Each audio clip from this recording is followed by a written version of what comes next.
What's good, YouTube? And welcome to the house. We have so much happening in today's Market Watch. New support equals prices go brrrr. What else is new? Also, the meta is changing, so a couple of card prices changing as well to adapt to that. But let's start with something ultra concerning. Legendary Duelist Synchro Storm has been delayed over half a freaking year. The new launch date is literally next year, in January, when previously it was slated for July before the site updated. The screen cap literally is timestamped at 2 o'clock, and then it was updating, and whenever we saw the initial delays, I wasn't too concerned. We saw, say, Megatins going a couple of weeks, and I was like, okay, I sleep, that's fine. I would wait a couple weeks for my 10s, that's no big deal. Then I also saw King's Court go a week, and then a week further, and I'm like, okay, I'm in for this set. I still don't care that much. That's perfectly fine. But half a year versus not even month delays all of a sudden? This is super alarming, and what else is going off with these alarm bells is the Cyber Strike structure deck, which was also slated to originally release towards the end of July, is now pushed all the way back into October. I think some of this is Konami prioritizing which releases get mega pushed back versus the card stock and what they can buy right now due to world events, but I really am looking at this and just saying, this is an insane delay. This is really pushed back, and I wonder how this messes with future products. Now, if you are in for pre-sales, yeah, this can absolutely suck. You probably going sealed, expected to end up sitting on this for some time, but an extra half a year, that is ridiculous to the max. And when I start thinking about other future products that I definitely personally would want to sit on, like Battles of Legend, I'm even considering the early bird specials myself, of course using code What'sGood5 for 5% off and to support the channel. Now I start really staring. Battles of Legend, every single one in the line has been super successful. The cards are turning out to start to be really good within the set itself too. And now these mega delays, I'm like, how long is my money really tied up into this versus what expected returns and risk I could have?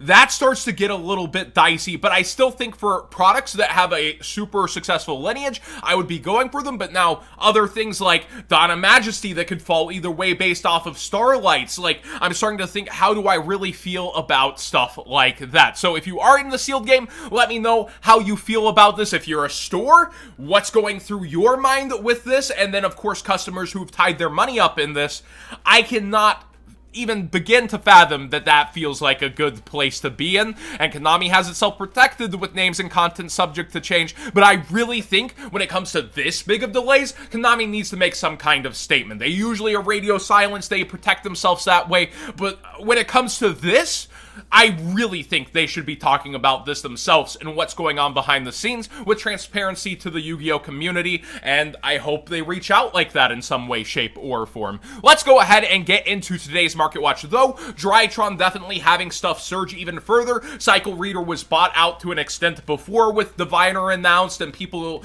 going over this metagame, and it has spiked even more so ridiculously now with very few quantities on market. Eva was a penny stock that I kind of suggested around the $2-3 mark when it had fallen back down. If you got in there, it's doubled up towards almost $6 as Drytron is really showing itself up and out at tournaments, but I still think it's also a very specific deck in terms of how it's played, who wants to play it. It's not the best deck, top deck, let's go. It has competition. You can beat it with other decks, but I definitely understand why it's your choice of deck if you are choosing it. It is one of your last days to get the Totally Summer Field Center. I think this ends pre-orders tomorrow, so use code What'sGood5 for 5% off over at Stay Classy. I really like the upgraded meme, and I know tons of Frog players are out there, so again, if you've been waiting on this, tomorrow's your last day. I would be getting it today before you forget. ZW Lightning Blade and a ton of other Utopia cards have been bought out, but I'll start with the first two ZWs. I think this is more so mainly because these are their only printings, and I think when we go forward, they will probably get reprints somewhere else, if not OTS upgrades or something like a March reprint set upgrades before we really get too concerned if you want access to these cards. So while they're spiking now, they're super low quantities now, I instead would be looking and saying, okay, where do I think this actually stops if I'm selling my own, rather than being too concerned about picking them up if you're in that market. Then number 93, Utopia Kaiser, if you're collecting prize card reprints, has shot up, moonrocketed a bit, and that's just because you have the new Utopia structure deck, you have Utopia support confirmed for battles, you have Utopia support also confirmed in King's Court. It's Utopia's year, and so many other buyouts are happening around that. Utopia number S39 Prime is up in price and out of quantities, with the original going way up there, kind of towards its max price if I actually remember its price history. ZS Ascended Stage from Lightning Overdrive has been hugely pointed out by myself, and then other people of course going in naturally on it because, well, this card is insane. It searches you a rank up magic and also plops himself out of hand relatively for free. Number 99 Utopic Dragon, I don't know its actual practical implications within the decks, but it is moonrocketing. Only one listing here, 6 here. Last we saw it, you know, they were still a couple around $10, $11, and now there's just no near mints if you even wanted it, and it is in the number collection kind of zone, right? Number 99. We have number 39 Utopia Double, one of the best Utopias by far. It's announced for a reprint in the structure deck. If we get the structure deck, and then if we got this as a reprint on top, people are really paranoid about reprints being plucked out once again due to what's been happening, and then we do see this card that probably, you know, Konami giving kids an OTK enabler and a structure deck, would they really? Probably, in my opinion, especially with the Utopia theme. But this one also going up in price right now, and it's a holographic version, even if it did get a reprint / we got the structure deck. We have Lightning Overdrive, the only real things to talk about besides ZS Ascended Sage. You have the Administrator Amazement, Arlecchino going down a couple dollars in price. You have Diviner down like $1 in price, Mubeta down a couple. This is natural settling, nothing too crazy. A lot of I called it with Book of Lunar Eclipse at 12, Dark Honest at 12. And just a note on Dark Honest, I think I actually don't have it pulled up for this market watch, but if you go to Ancient Guardians, and people pointing out, oh, this will go way up later just due to its legacy in the game. It seems really awesome, stonks. Legacy in the game isn't everything. Remember people suggesting this around $80 and saying, yeah, this is a great collectible, you should be getting in 80, this could be 120, that kind of stuff? No, it's down around 40. The competition on Ancient Guardians just isn't there,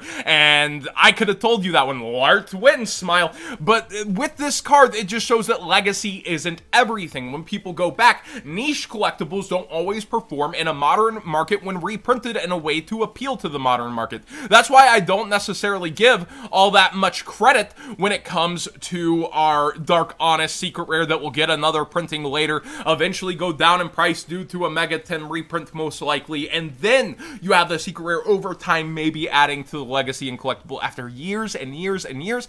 I'm just not feeling it, if I'm honest. And then Black Rose under 600 is very surprising considering the initial hype, but you do have the competition for the sealed ramping up on this set. The estimated value pulled isn't all that there. Book of Lunar Eclipse now under 200 available is pretty nice. But yeah, you do see the competition, of course, for Black Rose. People are busting cases. This is the my case auto one and I made the money, and people are under listing and putting it. My opinion, my hot take, it looks like an upgraded 10 secret rare. That's my hot take on this card. I like the ghost rare. People used to scoff at the ulti back in the day, but now the ulti's eaten up the market. It'll be interesting to see how this does long term. I can easily see it being over 1,000 one day, but for now, that competition's really there, and that Starlight market has to kind of surge again for this to get focused. So you have a lot of Lego pieces that have to connect in order for that to go into place. So do be aware. You're not always risk-free, high-reward investments in the market. There's a lot of variance in things that can happen. Rise of the Mega Monarch spikes huge due to new support announced and our next core set coming from the OCG Burst of Destiny. And I think this one is interesting. Ryza has a huge legacy in the game, and this card is definitely good, especially tributing it out on your opponent's turn. And then other cards being shopped around for the new bird archetype is Dark Simorgh and its Floodgate-like effect. The secret rare first first has been to the moon for a long time, so I wouldn't necessarily give that credit for, like, being a crazy buyout. I've pointed out here on Market Watch, first edition SOVR has been insane for a very, very long time. So if we're talking like, oh my gosh, $200,000, well, it's very hard to get actual near mint first SOVR that doesn't have pack lining. Like, let's actually pull up this near mint. You can even see a little foil lining at the very bottom of this quote-unquote near mint card. So do be aware that's a constant problem with SOVR, and true near mints from the set are very, very few and far between. We also have some Earthbound Immortals being shopped for the tribute summon effects. I just want to say, while I do see stuff like the ultimate rare spiking, once again, this is probably one of the most underlooked Earthbound Immortals long term. If you're going into that crazy market, buy them because you like the legacy of the cards. We've seen like so many different ones. I think Kapakapu getting bought out during True Draco, topping one regional, resurging for its tech spiciness, and I even bought into that. I'm like, that is so awesome. I'd love to see that field wipe. Well, stuff like this doesn't really turn long-term to pan out into the meta usually. And let's go to the secret rare so we can actually read that. The text cut off there. There can only be one face-up Earthbound Immortal. If there's no face-up field spell, destroy this card. Your opponent cannot select this as an attack target. This card can attack directly. When this card is normal summoned, you can return up to 3 other cards you control to the deck. Your opponent randomly discards that many from their hand. Wow! Turn 1, we can be dealing with their hands, get our own resources back. That's crazy because of how resource-centric the deck is. On paper, that sounds great, but actually see how the deck turns out and plays with it before just rushing for a card like this because everybody else is. Now, could that turn out to extra buyouts later and resurges and whispers? Yes, but play the market with that in mind if you're going for these cards because of that, because there's still, you know, sales rates to consider. Other people grabbed it, they'll be reselling later. I would be buying this because I would want an awesome Earthbound Immortal collection, not because I really think it's going to pan out in the meta, and now would be the time, or, you know, later when it cools off before it spikes again. Swallow's Nest is up in price. I've actually missed this one. You have a ton of different bird support out and around. I don't think this is for the normal summon deck. I think this has just been there. You tribute one wing beast type monster you control, special summon from your deck with the same level as the tributed monster, allowing you to definitely do some shenanigans. You have Harpy Perfumer up in price as people look at all the generic bird support coming. And then Artifact Durandal Ultimate Rare has apparently been up. This is not a fresh body on the market. I think that with Durandal being around 65, it just speaks to how many past formats are getting really looked up right now. Things are staying and people trying to slowly undercut each other. I don't necessarily think there's sales rates around here, especially with where the market price is currently at, and people would willingly settle for unlimbs versus paying so much more. But that does start to have people go, I want that eventually. I guess I would pay 35, 40, and that can end up permanently upping the price on collectibles like these that do have their hands in past format. There we go. I try to keep it as timely as possible. So much happening in the market. Utopia buyouts, bird buyouts, so many crazy things due to new support, and then of course Drytron warping the meta a little bit. What do you think of these gross product delays? This is, I really think it needs a statement to come with it, but that's up to Papa Konami, I suppose. Please subscribe if you haven't already. Give this video a thumbs up if you enjoy the conversation at least, and we're in a new world here with card stock, it looks like.